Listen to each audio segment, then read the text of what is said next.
Hey, what's up guys? Joker here. Today we are finally going to be getting a look at the RTX 2080 Ti in ultra-wide compared up against my GTX 1080 Ti, a card that I've been using for close to 2 years now, and using that pretty much exclusively for ultra-wide gaming, as I fell in love with ultra-wide, especially when it comes to gaming. For productivity stuff, it's kind of a different story. For video editing, I prefer to use a 4K 32-inch monitor so that I can have the extra screen real estate.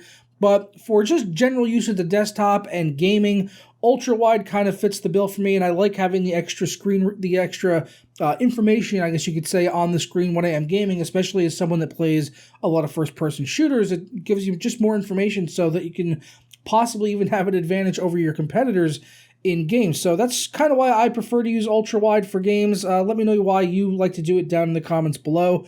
But we're going to get into all of the testing here. But first, today's video is brought to you by ZeroAnd9.com, where you could save money on PC games for all of your favorite platforms like Steam, Origin, Uplay, and more, as well as software like Windows 10 Pro or Microsoft Office Pro 2016. And if you use the code JOKERW at checkout, you can save 22% off your copy of Windows, which would bring the price down to $12.47, or you could use the code JOKER-S at checkout, where you can save 10% on the entire website for anything you pick up over there. Please check out the link down in the description below. Before we get into the test system and the benchmarks for these two cards at ultra-wide, I did want to ask you that if you're interested to see all of the benchmark footage uploaded to the channel, just like I did with the 4K benchmarks the other day with the 4 cards, let me know down in the comments below, and I will definitely go ahead and upload that if enough people want to see it with just the raw benchmark footage with no talking over it or anything. The video will probably be like 10 to 15 minutes long, and you'll just get to see all of the raw data from the benchmarks that I'm running for this video that you'll be seeing in the graphs very soon. Now, before we get into those graphs, I do want to talk about the test system I'm using here. It's the same one that I used the other day. It's my Frame Raider build. It's rocking an i7 7700K at 4.9 gigahertz. I'm also using 16 gigabytes of RAM at 3000 megahertz. And I, of course, was using the latest driver, which is not the press driver which we used in the initial review. They've released a new driver now to the public since then, which is 411.63, and it has optimizations for the new FIFA game, and I believe a couple others as well, and adding support basically for RTX on the public driver level, not just the press ones that we got behind the scenes before RTX actually released. I'll be playing through some of the side-by-sides now because I do want to talk a little bit about the performance on the 2080 Ti and whether or not it's really going to be worth it picking it up.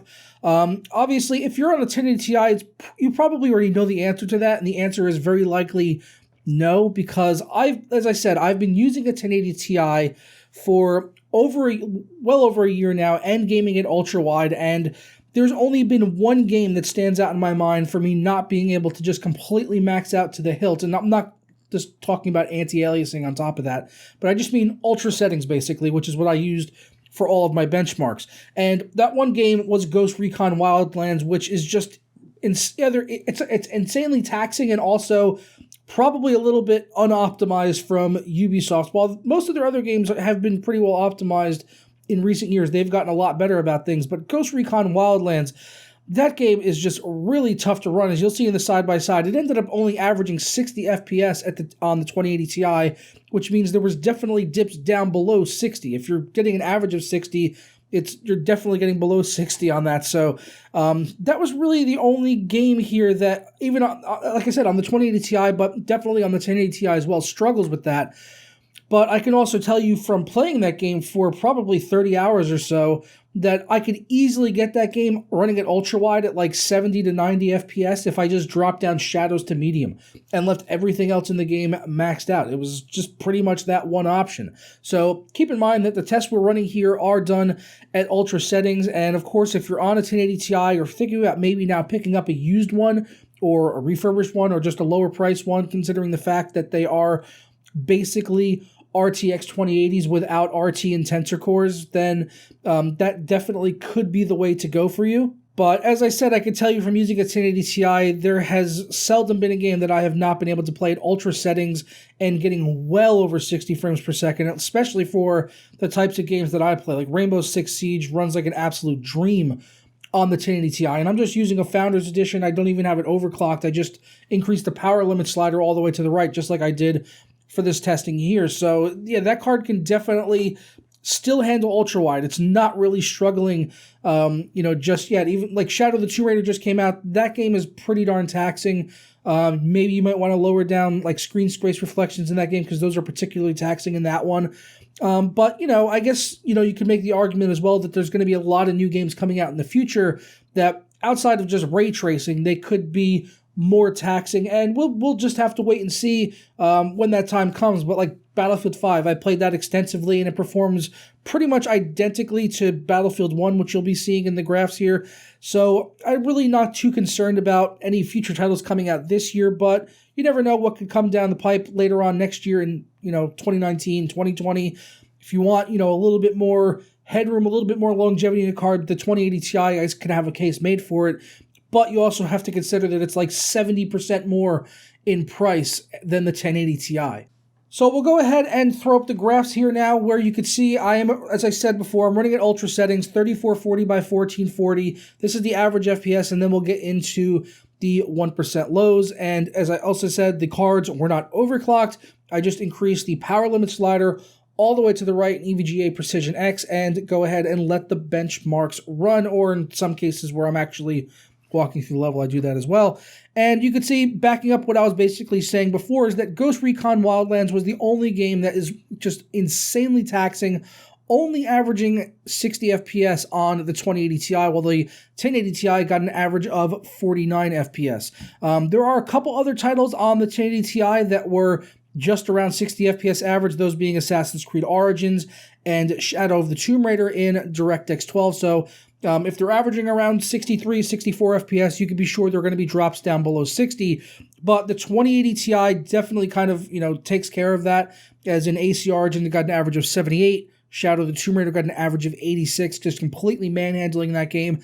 And the 2080 Ti, as you saw in the videos the other day, if you watched those, it was even able to handle it pretty darn well at 4K. So the 2080 Ti is just a monster of a card. I mean, things like Wolfenstein 2, Gears 4, Battlefield, Far Cry, Rainbow Six Siege, Metro Last Light. You're looking at averages over 100 FPS, well over in some of those cases, and Middle-earth and even Witcher 3 are getting close to the 100 FPS average mark. So, yeah, I mean, if you're coming from a few generations back and you're thinking about picking up a 2080 Ti because you got $1,200 to spare, then you probably really can't go wrong. But just be aware that the 1080 Ti can still handle this resolution very well.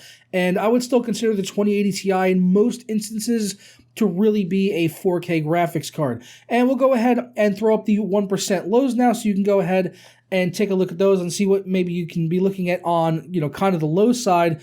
But there were still a few titles here where the 2080 Ti did come down, below 60 FPS on the 1% lows. Assassin's Creed Origins, Shadow of the Tomb Raider, things along those lines. Ghost Recon Wildlands, of course, definitely did come down below there. So, take from that what you will, and let me know your thoughts. If you were kind of on the fence about picking up the 2080 Ti for ultra wide, did this sway you one way or the other? Are you planning to maybe pick up a 2080, which I've said multiple times that I really advise against? I've seen a lot of people on Reddit posting pictures of their 2080s coming in the mail, and all I can say is that if I was in their position, I would be feeling a extreme sense of regret having pre-ordered the RTX 2080 when you can get the 1080 Ti for so much cheaper. And I'm going to continue to beat that dead horse because the RTX 2080 has no reason to exist whatsoever, which is why I didn't even bother including it in this testing. I wouldn't advise anyone buy that card for $800 because it's not even going to be able to do ray tracing. It's going to perform like dog shit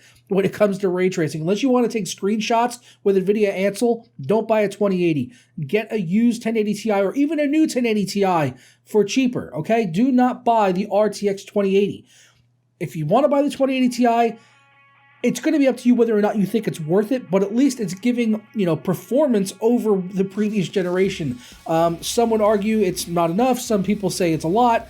As I said, I've been impressed with the card, but then again, you have to maybe take that with a tiny grain of salt because I didn't have to pay for the card, and I'm trying to look at it from an outsider's perspective, and if I had bought the 2080 Ti, I want to say that I would still have been pleased with that purchase because I do like being on the cutting edge of technology. I fall into more of the enthusiast class gamer. I like having all the newest stuff, and I very likely would have bought a 2080 Ti no matter what, and I probably would have been happy with it.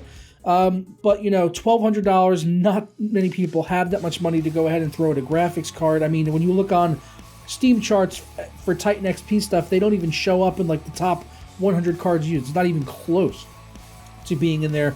You are truly talking about the 1% of gamers that can afford a 2080 Ti right now at launch for over $1,200. So let me know your thoughts down in the comments below on the ultra-wide comparison, and you know, if you're going to be picking up a 2080 Ti or some other card, then leave that down in the comments below. As always, if you enjoyed this video or learned something new, don't forget to leave a thumbs up on it down below. I do appreciate that. If you're new around here, you can always subscribe, and if you've been here for a while, ring the notification bell. That way you never miss a moment of content here on the channel, as well as the continued coverage of RTX, as there are still a couple of more testing scenarios that I do want to take these cards through, so make sure you're subbed for that content, and I will see you guys next time for another video. Ciao.